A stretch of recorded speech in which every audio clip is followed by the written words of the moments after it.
ฮัลโหลสบายดีทุกคน มื้อนี้แม่บ้านจะมาแจกสูตรวิธีเฮ็ดลอดซองสิงคโปร์สูตรเหนียวนุ่มกินเองที่บ้านเฮามาเบิ่งเครื่องประกอบหลักๆข่อยก็จะใส่แป้งมันหรือว่าแป้งสิงคโปร์นี่แหละ2จอกแล้วก็จะมีกะทิหมักพร้าวอันนี้จะเป็นหมักมี่กระป๋องเด้อคันถ้าพวกเจ้ามีหมักมี่สดก็ใส่หมักมี่สดก็ได้แล้วก็จะมีน้ำตาลมีเกลืออันนี้จะเป็นสีผสมอาหารนะคันถ้าว่าพวกเจ้ามีใบเตยก็ใส่ใบเตยสดก็ได้เอามาลงมือกันเลยเครื่องประกอบหลักๆก็จะประมาณนี้เด็ดแม่บ้านใส่สีอันนี้พี่น้องสีฟู้ดคัลเลอร์นี่นะสั่งได้อยู่ Amazon เด้อมันมี16สีก่อนอื่นเฮาก็มาตั้งน้ำให้ฟดน้ำนี่ประมาณ110 ml หรือว่า110มิลลิกรัมเฮาจะมาหยอดสีบัวนี่นะใส่ประมาณ3หยดเฮาก็มาคน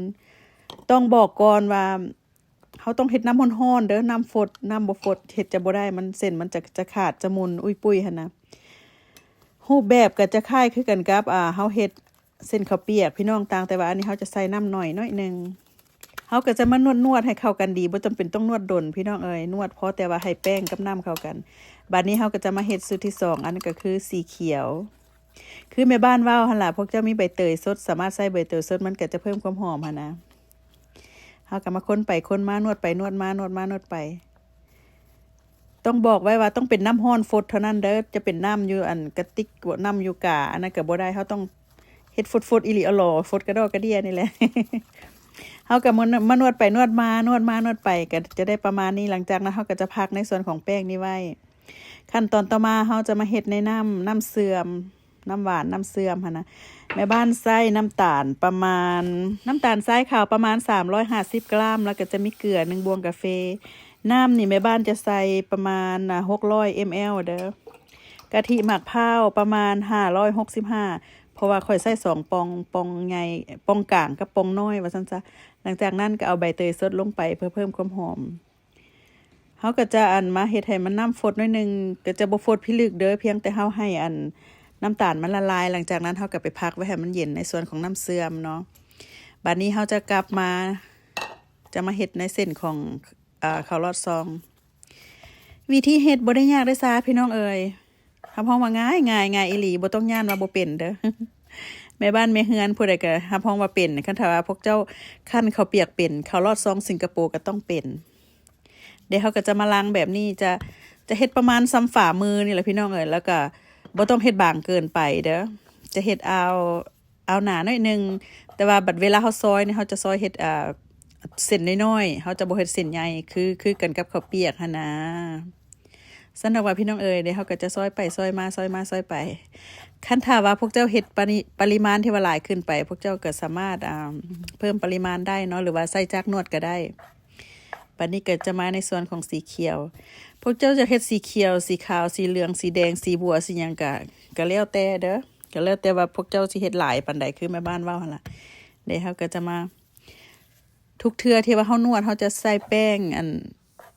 สิงคโปร์หั่นแหละเพื่อว่าเฮามาทามาอันนั้นบ่ให้มันติดกันบ่ให้มันเส้นติดกันบัดเวลาที่ว่าเฮาเอาไปต้มแล้วมันก็จะสบายมันจะบ่ติดกันว่าซั่นซะเดี๋ยวก็แล้วก็จะได้ประมาณนี้ขั้นตอนต่อมาเฮาก็จะมาตั้งน้ำร้อนตั้งน้ำให้ฟดๆนั่นแหละแล้วก็จะมีน้ำเย็นธรรมดาแล้วก็ปนกับน้ำแข็งเด้อเพื่อว่าเวลาเฮาเส้นข้าวเปียกสุกแล้วเฮาจะเอาไปล้างเฮาจะไปนอกน้ำแข็งหรือว่าจะไปล้างน้ำเย็นนะเพื่อเฮาจะบ่ให้เส้นหันติดกันว่าซั่นซะหลังจากที่เฮาเอาเส้นใส่แล้วเฮาก็จะคนค่อยๆคนเด้อเพื่อว่าบ่ให้มันเส้นติดกันพี่น้องซุมเจ้าเดี๋ยวหลังจากนั้นเฮาก็เฮ็ดให้มันน้ำฟดขึ้นจะใช้เวลาประมาณ 5-6 นาทีเพื่อให้มันเส้นสุกก็ถือว่าก็ใช้ได้ตักออกไปนอกน้ำเย็นน้ำเย็นอีหลีอลอนี่แหละ แล้วมันจะเฮ็ดให้เส้นมันเด้งดึงเส้นมันสูตรและปริมาณที่แม่บ้านเว้ามาข้างเทิงนี่นั่นเฉพาะเส้นกับน้ำเนี่ยมันจะเหนียวได้พี่น้องซุมเจ้ามันจะเหนียวแล้วมันก็จะบ่ขาดเด็ดขาดเห็นบ่มันจะอ่อนนุ่มแล้วขั้นตอนต่อมาเฮาก็จะมาปรุงในมาผสมแป้งมาผสมเส้นข้าวลอดซองกับกะทิป่นกันว่าซั่นซะ